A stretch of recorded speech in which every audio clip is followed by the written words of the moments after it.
Muy grato saludarles, estimados amigos. Estamos poniendo las barbas en remojo días antes de un nuevo proceso electoral.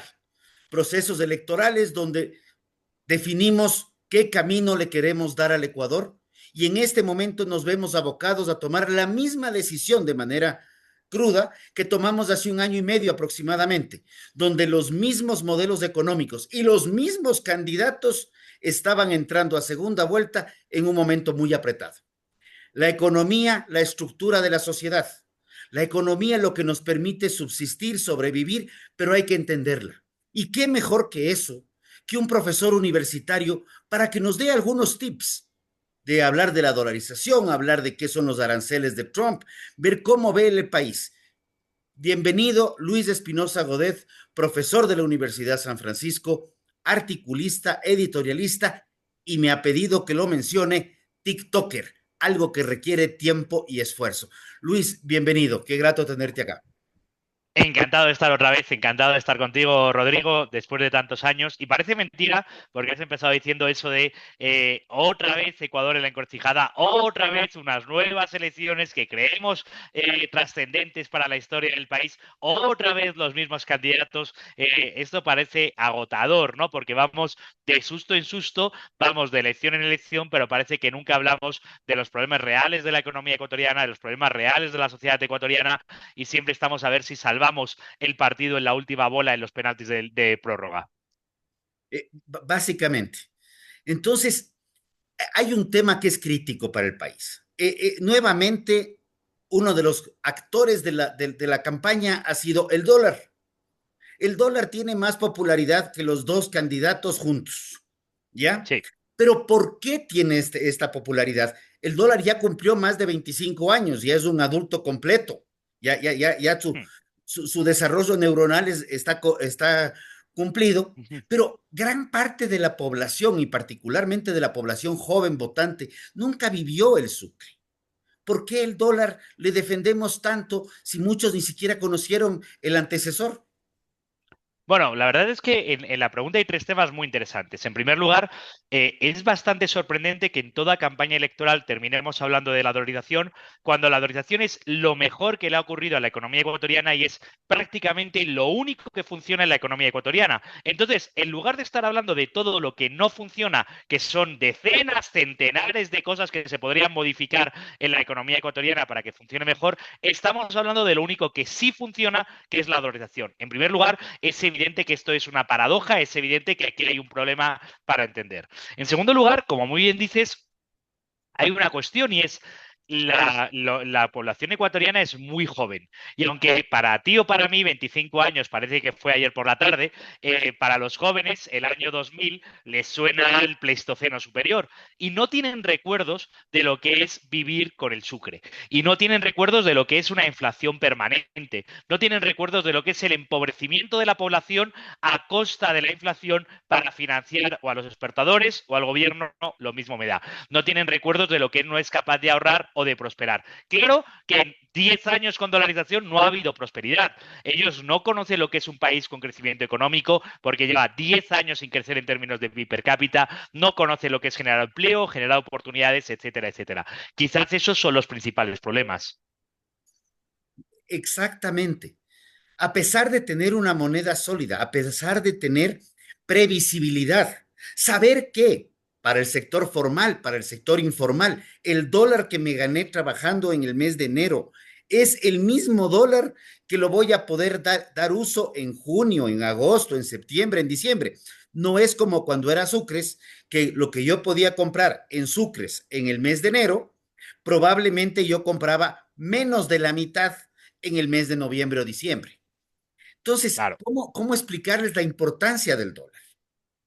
Claro, por un lado es la importancia del dólar como la importancia, como aquello que es verdaderamente importante en la vida no lo valoramos hasta lo que perdemos. Empieza con los seres queridos, que no los valoras hasta que los pierdes, y ocurre con casi todo. Tampoco valoras hasta que lo pierdes el tener luz eléctrica en casa. Lo das por asumido y en el momento que la pierdes dices, chuta, esto era importante, ¿no? E igual que la salud, que hasta que no la pierdes no la valoras. Pues claro, tener un dólar que es quitarte un montón de preocupaciones económicas, porque como bien dices, no tienes que estar pensando cuánto valor va a perder el mes que viene, no tienes que estar pensando cómo cambiar los sucres para hacerlo, no tienes que estar pensando cómo planificar dentro de 6 meses si tendré para comer.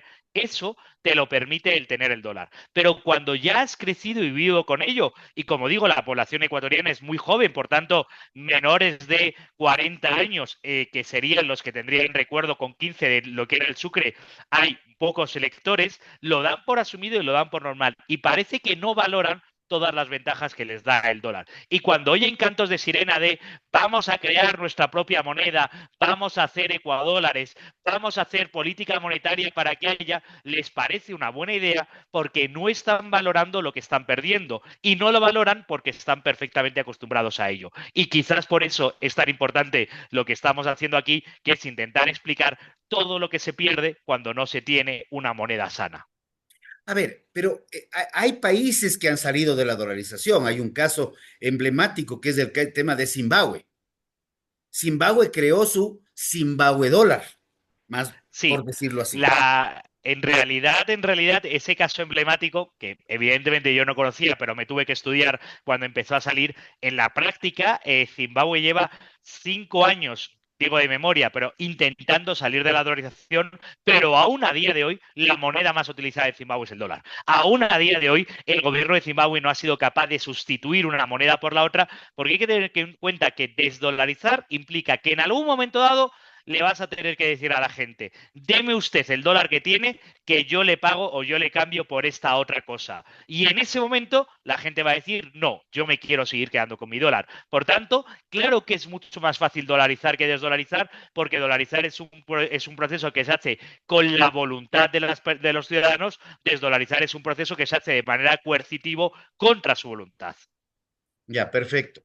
Y creo que esto nos deja en claro que inclusive la economía venezolana hoy por hoy ya no se Estado. mueve en bolívares, sino ya, aunque no lo digan oficialmente, ya se mueve en dólares, porque hasta en ese país, con el presidente que tienen y con el que ejerce la presidencia, a pesar de que está muerto, vamos viendo que el dólar es la moneda predominante, es la moneda que marca la pauta a nivel nacional y creo que esto es importante y relevante. Ahora, siendo el dólar la moneda nuestra, de que le pongamos o no le pongamos en la Constitución es un tema aparte. Yo creo que la moneda funciona en base a la confianza de la gente y en eso nadie creo que discute. ¿Qué está pasando con el presidente Trump? El presidente Trump acaba de plantear una medida de tinte proteccionista, por llamarlo así, aunque él habla mucho de reciprocidad. Y Mm. te completo la idea. El Ecuador ha sido beneficiario de las preferencias arancelarias durante muchos años y las estamos peleando en un momento, se las dejó, pero era una medida unilateral de reducción de aranceles para el Ecuador por la pelea contra el narcotráfico y la delincuencia organizada. Ahora el presidente ha marcado una pauta de eliminar, de parar todas las preferencias arancelarias, 10% para el mundo entero y unos países con muchísimo más. ¿Qué debe hacer el Ecuador? ¿Cómo el Ecuador ve esta medida cuando nuestras flores que entraban con el 6.8 ahora entran con el 16? Cuando nuestro camarón que entraba con el 10 ahora entra con el 12 o nuestro brócoli entra y ahora con el 25. Muy buena pregunta. Vamos a ver. El problema de todo esto es que parece que todavía no hemos aprendido una de las lecciones más básicas de la historia de la economía y del pensamiento económico, y es que los aranceles reducen el bienestar de los países, los aranceles empobrecen a las naciones y es el libre comercio lo que permite la prosperidad. Y lo que estamos viviendo es que de repente Estados Unidos, que era el adalid del libre comercio en teoría, está empezando a subir los aranceles de manera drástica por todo el mundo. Pero tienes mucha razón.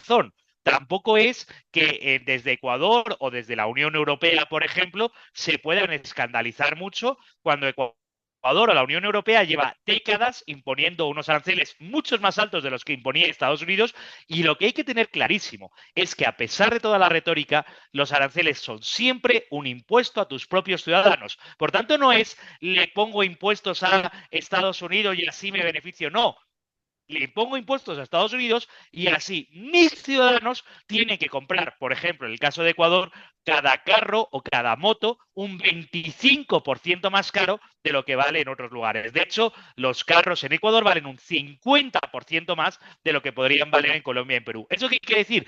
Que la clase media ecuatoriana está condenada a no poder comprar los carros que desea porque por mucho que ahorre les van a obligar a ahorrar el doble de lo que les supondría si no hubiese estas medidas proteccionistas estúpidas. Ahora, de repente nos encontramos con que Estados Unidos abandona el discurso pro libre comercio y de repente dice que va a imponer aranceles. Eso sí es una novedad y eso sí es un problema. ¿Y qué tiene que hacer Ecuador? Bueno, en Ecuador permanentemente se está culpando a la vaca de todos los problemas. La culpa la tiene el colonialismo español, el imperialismo yanqui, la vaca, el Susun Córdoba o el vecino del tercero derecha. Siempre hay alguien al que echarle la culpa. Pues no, mira, lo que usted tiene que hacer, si lo que quiere es exportar más o mejorar la economía, es mejorar las condiciones dentro de Ecuador. Y anda que no hay problemas dentro de la economía ecuatoriana que se podrían empezar a mejorar. Por ejemplo, las camaroneras hay que garantizarles seguridad para que no les roben en alta mar y no tengan problemas de delincuencia con su mercancía, problema del que han hablado en público y se habla poco. Por ejemplo, hay que acelerar los procesos aduaneros, en primer lugar, para que sean más rápidos, pero sobre todo para que sean más seguros, porque a todos nos conviene que haya esos escáneres que escaneen cada contenedor que sale del país para garantizar que no vayan contaminados con droga, que eso es un problema para la empresa exportadora y para todo el país que queda contaminado por esas exportaciones. Por ejemplo, tenemos que hablar de reducir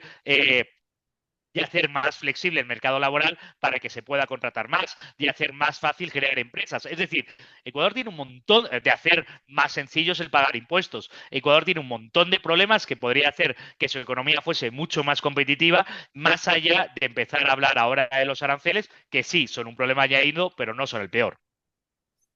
Perfecto. Y ahí viene un tema. He visto que ya, obviamente, Trump anuncia esto e inmediatamente de Argentina se van a hablar con el Departamento de Estado para ver cómo llegar a acuerdos. Veo que Vietnam, un gran competidor nuestro en materia de camarón, que tiene unos aranceles muchísimo más altos que los ecuatorianos, ya plantea arancel cero. Van Gogh ya plantea arancel al 5%. El Ecuador ya toma una primera medida reduciendo los aranceles. Y aquí viene un comentario muy personal, de manera temporal hasta diciembre para reducir los aranceles a los vehículos norteamericanos. Entonces, ya por lo menos hay una señal como para decir, sentémonos a negociar. Pero también aquí es importante ver la importancia de los acuerdos de libre comercio, como los tiene Perú y Colombia, que a pesar de que también tienen el 10%, terminan estando beneficiados en relación a lo nuestro. Bueno, hay varios comentarios. En primer lugar, yo no sé si a Trump le saldrá bien esta jugada de empezar a hacer que sea, de empezar a hacer que no haya aranceles en el mundo. No sé si esto realmente es una estrategia de negociación que hace que los demás países sienten a la mesa y el resultado será que dentro de unos meses tendremos aranceles cero en toda la humanidad y será el gran avance del libre comercio.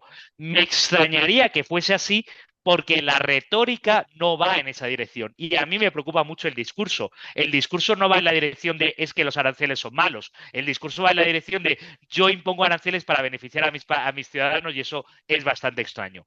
Ahora, lo sorprendente de todo esto es que de repente vemos a las izquierdas saltando como monos diciendo los aranceles son malos, qué horror los aranceles, chuta hermano, pero si eres tú el que estaba diciendo que hay que imponer aranceles, si eres tú el que no quería firmar un tratado de libre comercio con Estados Unidos, si eres tú el que quiso imponer más aranceles dentro del país, si eres tú el que impuso las salvaguardas, no seas tan cínico e hipócrita, si eres tú el que defendía los aranceles, ahora que los defiende Trump, le parece que son horrible y escandaloso y fatal. Bueno, algo bueno hemos avanzado. Escuchar a las izquierdas hablar en contra de los aranceles, me temo que como siempre, porque son unos cínicos y están mintiendo, no porque lo piensen honestamente, pero al menos ya les estamos escuchando hablar en contra de los aranceles. Algo bueno hemos sacado de todo esto.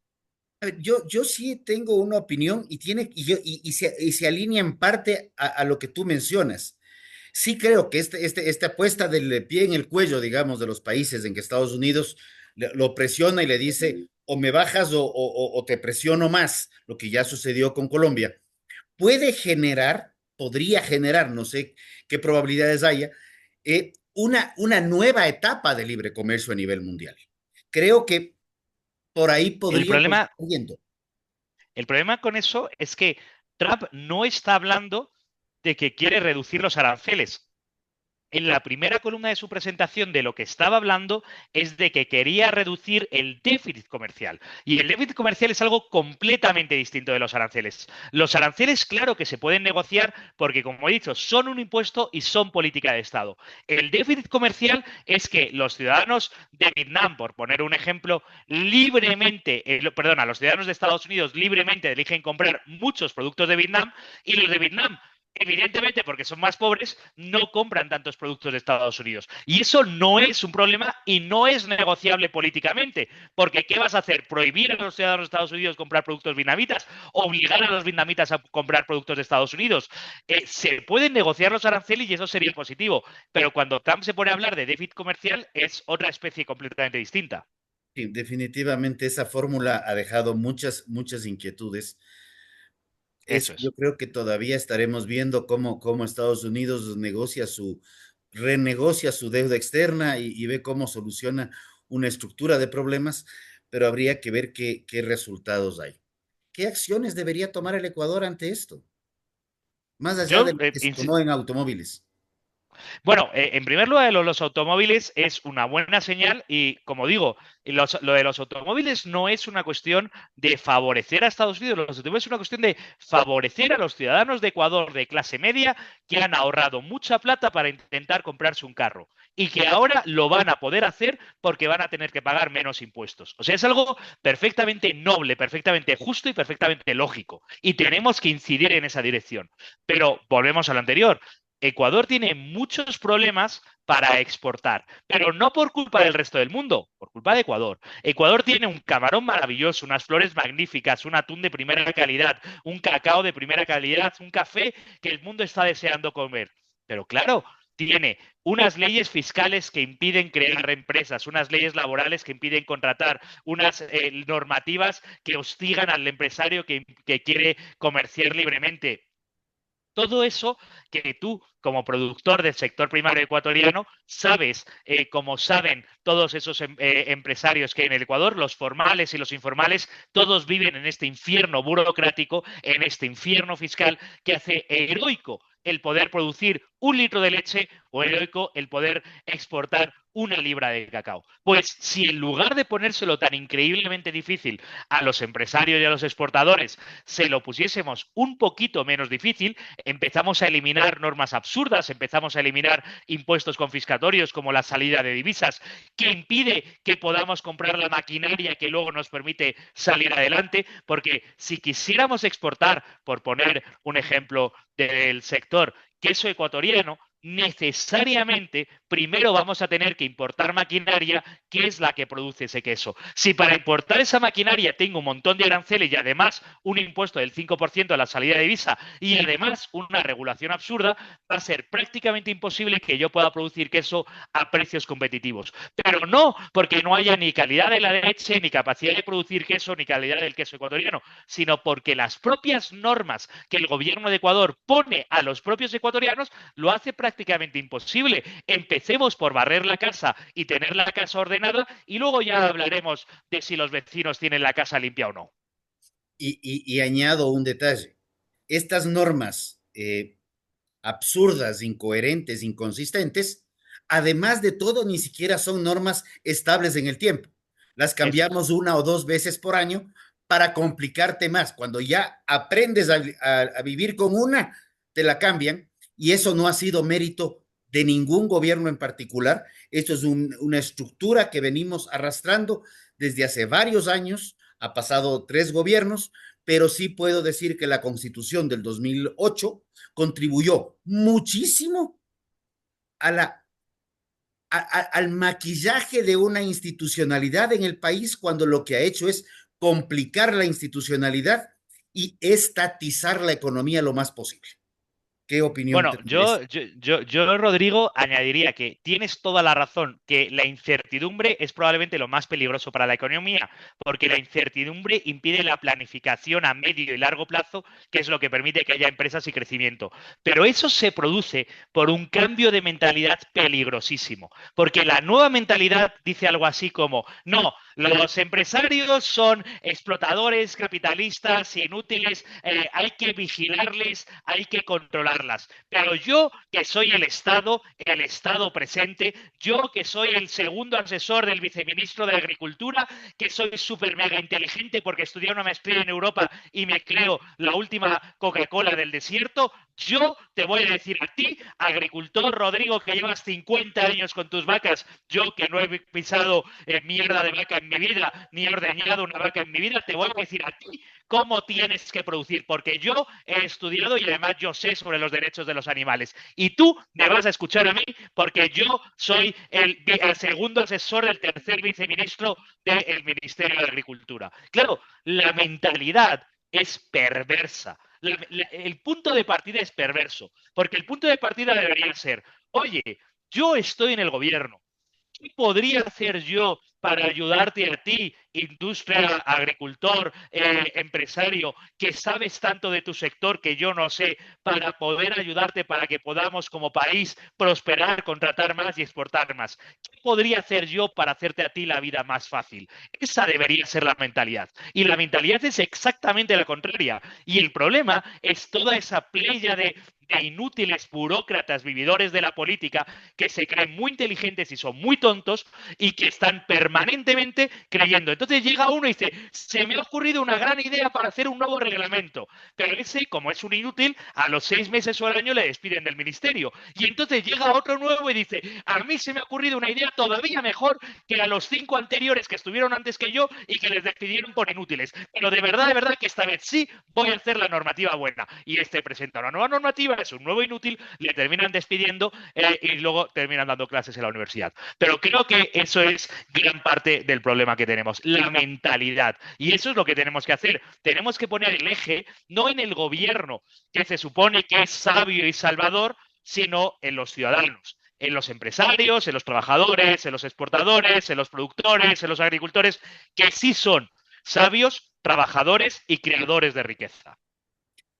¿Por qué tú llamas esta nueva mentalidad cuando lo que has descrito del Estado protector, el empresario malo, más o menos ya cumplió más de, estadísticamente, más de 100 años, cuando hablamos de la Revolución Rusa en el 17, de 17 año 17 del siglo pasado? O sea, son más de 100 Sí, años y seguimos en lo mismo como sí, humanidad, ¿no?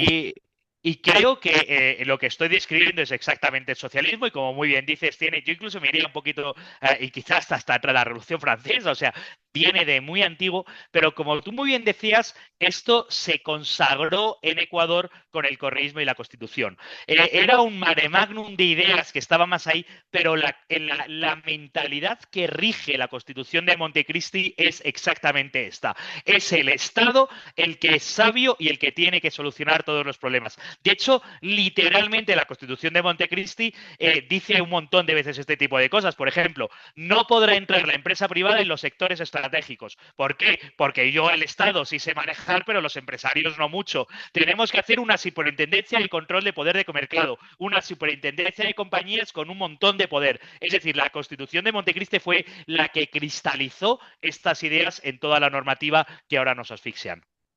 Y como datos económicos e históricos, el Ecuador entra en dolarización en el mes de enero del 2020.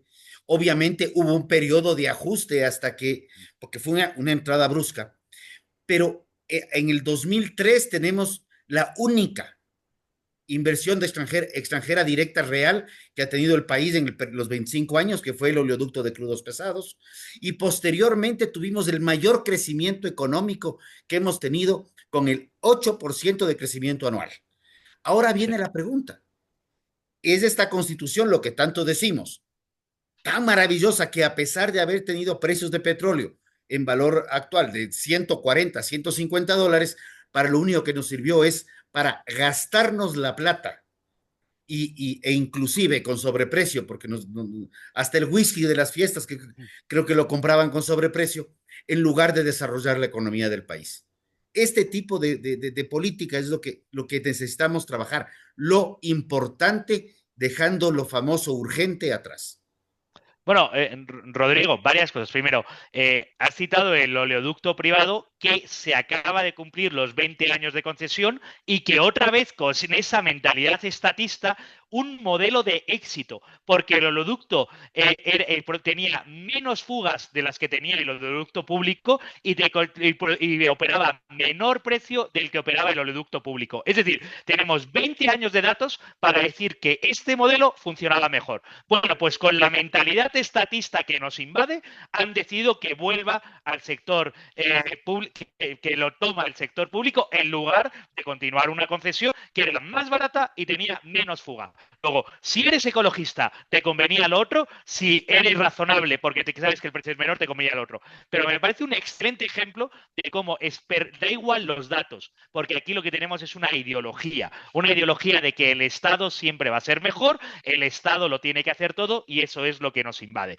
Y esa ideología es la que queda cristalizada en Montecristi y la que nos arruina a día de hoy. Por cierto, Rodrigo, que tengo que decir que estoy sorprendido de tu prudencia porque creo que tú te has sentado muchas más veces que yo en la mesa de negociación con el segundo asesor del tercer viceministro de cualquier ministerio pendejo. Tú conoces bastante bien la mentalidad de esas personas y tú sabes bastante bien el engreimiento con el que se sientan a la mesa de negociación y la ignorancia, a pesar de tener todas las maestrías que les dé la gana, del sector real con la que intentan negociar con los que estáis en el sector real. Creo que podríamos dedicar un programa entero a esta gente. Y ahí viene un problema. Esta ideología impregnada de que el Estado es el taita Estado que tiene que dar solucionando los problemas, también la tiene en gran medida el sector privado, porque muchas veces llegan a plantear soluciones al sector público, el sector público acoge la solución, analiza la solución, ve cómo le puede sacar plata al sector privado para sostener esta burocracia ineficiente y termina la solución planteada convirtiéndose en el problema del año que viene. Tenemos, Estoy tenemos completamente de acuerdo. el Tenemos punto. unos, también, y me gusta mucho, Rodrigo, que lo digas tú, también tenemos en gran parte a unos gremios o a unos empresarios acostumbrados a vivir de la teta del Estado o de la normativa del Estado. Por tanto, ya no estamos hablando de gente que está pensando en cómo competir mejor en un mercado privado libre, sino que estamos hablando de gente que está pensando en cómo sacar más beneficios a lo que está ocurriendo en el Estado. Y eso es uno de los grandes problemas que tiene el Ecuador a día de hoy. Necesitamos más empresarios con mentalidad de empresarios y menos empresarios con mentalidad de capitalismo de compadreo. Y creo que ahí viene un tema para el Ecuador. Yo te hago una última pregunta porque el tiempo se nos acaba y con esto te pediría tu conclusión. ¿Qué es preferible? ¿Un Estado paternalista o una sociedad clientelar? Ninguna de las dos, Rodrigo. Rodrigo, me quedo preocupado porque creo que al final de esta entrevista solo quedamos tú y yo de amigos. Nos hemos metido con los del gobierno, nos hemos metido con los empresarios. Ya, espero que tú y yo sigamos siendo amigos. Pero no, el problema es la mentalidad, porque la sociedad clientelar necesita del Estado paternalista y el Estado paternalista necesita de la sociedad clientelar. Lo que hay que entender es psicología política. Hay un libro de López Buenaño, que intentaba explicar la psicología del correísmo y la psicología política creo que nos viene a decir mucho. La sociedad clientelar está deseando que venga el patrón de la hacienda, está deseando que venga alguien a mandar mucho y también el que quiere mandar mucho está deseando una sociedad que quiera a alguien que mande. Por tanto, esto corre de lado y lado, de los que están deseando que llegue el patrón a mandar mucho en lugar de asumir la responsabilidad sobre su propia empresa, sobre su propia vida, y del otro lado los que están deseando mandar. Y los dos son perversiones psicológicas. Te agradezco. Sí, a mí me preocupa cuando entra un gobierno con tintes más liberales, digámoslo así, que tiene una sociedad que le presiona por más paternalismo y termina quebrándose hacia ese lado, cuando necesitamos trabajar y aquí un poco lo que tú haces por tu mentalidad y como profesor, me imagino, es preparar a estudiantes con una sociedad, como una sociedad más liberal, para que pueda, desde la sociedad civil, contrarrestar los tintes paternalistas, proteccionistas, que terminan derivando en autoritarismos de los gobiernos, vengan de donde vengan y sean de la línea que sea. Es la sociedad la que va a sacar adelante a los países, no el gobierno de turno. Esto es Es la sociedad, la empresarialidad, la creatividad de la ciudadanía, no los burócratas de turno lo que hacen rico a los países. Y gane quien da gane este domingo 13 de abril en Ecuador, yo, y estoy seguro que tú también, estaremos en la oposición siempre diciéndole al gobierno hay que liberalizar la economía, hay que dar más responsabilidad a los ciudadanos, siempre oponiéndonos a esos burócratas engreídos y mandones que quieran hacer o a esos empresarios que se quieran beneficiar de las prebendas del gobierno. Siempre vamos a estar a favor de la libertad. completamente de acuerdo. No sé si tenemos algún mensaje tuyo adicional, porque el tiempo ya se nos termina. Pues que es un placer estar contigo, querido Rodrigo, y que sí que ya estamos viendo las barbas del vecino puestas a remojar, cortar. Sí que hemos visto lo que ocurrió en el Ecuador en el pasado cuando votamos proyectos del socialismo del siglo XXI y espero que el Ecuador pueda salir de esta por un modelo más liberal, porque lo necesita desesperadamente. El país no aguanta mucho más sin crecimiento económico, sin libertad, sin responsabilidad, sin prosperidad. Te agradezco muchísimo, Luis. Agradezco el tiempo. A nuestros televidentes, internautas, este programa queda grabado en las redes de tiempo real, en las redes de Rodrigo Gómez de la Torre. Estará repartiéndose en Facebook, Twitter, Instagram, TikTok, YouTube. Estamos en todas las redes y queremos un mejor país con más libertad para los ciudadanos, libertad de expresión, libertad económica, libertad de Eso. poder emprender. Muchísimas gracias y hasta un próximo encuentro. Muchas gracias, Rodrigo. Viva la libertad.